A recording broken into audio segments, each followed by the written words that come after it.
I have reviewed hundreds of pitch decks sent to European investors. Most of them had a problem: market size, solution, traction, team, financials, everything. And they still lost the deal because they all had the same missing slide. And it wasn't what you think. Hi, this is Indraneel and welcome to the Spotlight Media and Technology. The missing slide is your ESG positioning.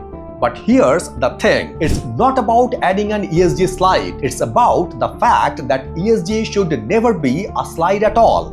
Let me explain. Most founders who know about ESG make the same mistake. They add one slide at the back of the deck. It says our ESG commitments or sustainability.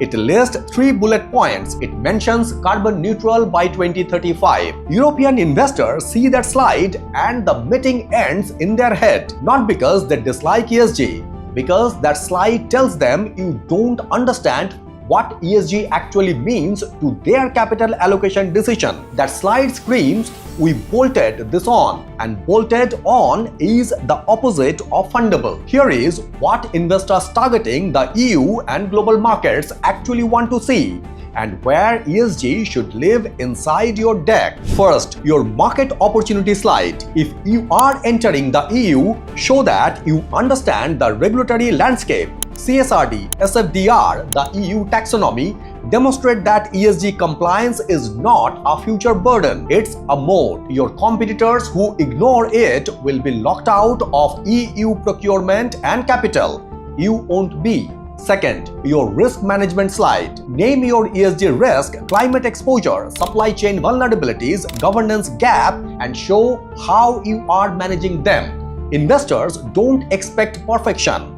They expect awareness and a plan. Third, your competitive moat slide. ESG readiness is a structural advantage in a world where regulations is tightening and stakeholder expectations are rising. Show how to create switching cost, unlock premium procurement contracts, and build long-term enterprise value. And this is the language shift that changes everything in the room. Don't say we are committed to sustainability. Say our ESG positioning reduces our cost of capital, expands our EU addressable market by many folds, and aligns us with SFDR Article 8 mandates, making us eligible for the next tier of institutional LP pools. Don't say we have a diverse team.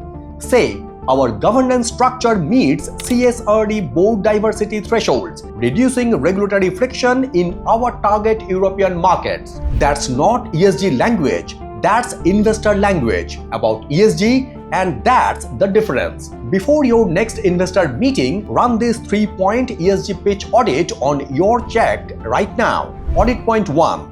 Does your market opportunity section address EU regulatory tailwinds, CSRD, EU taxonomy, SFDR as a growth driver, not a compliance cost? Audit point 2. Does your risk section name ESG risk, climate, supply chain, governance, and show a management response?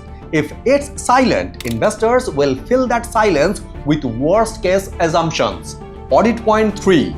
Does your competitive moat section show how ESG readiness is a durable structural advantage, not a value statement, but a market access barrier your competitors can't easily replicate? 3 yeses, you are EU investor ready. Anything less, your deck has a gap that's costing you capital right now. The pitch deck that are winning global capital right now do not have an ESG slide. They have an ESG spine running through every slide that matters. Build that spine and the capital follows. Follow the Spotlight Beyond Profession for ESG intelligence, pitch strategy, and global capital insights that actually move decisions. If you are navigating ESG integration for your pitch deck or investor communications at your organization, we help companies with ESG strategy and communication. Link in the description, and thank you very much for watching and signing it off.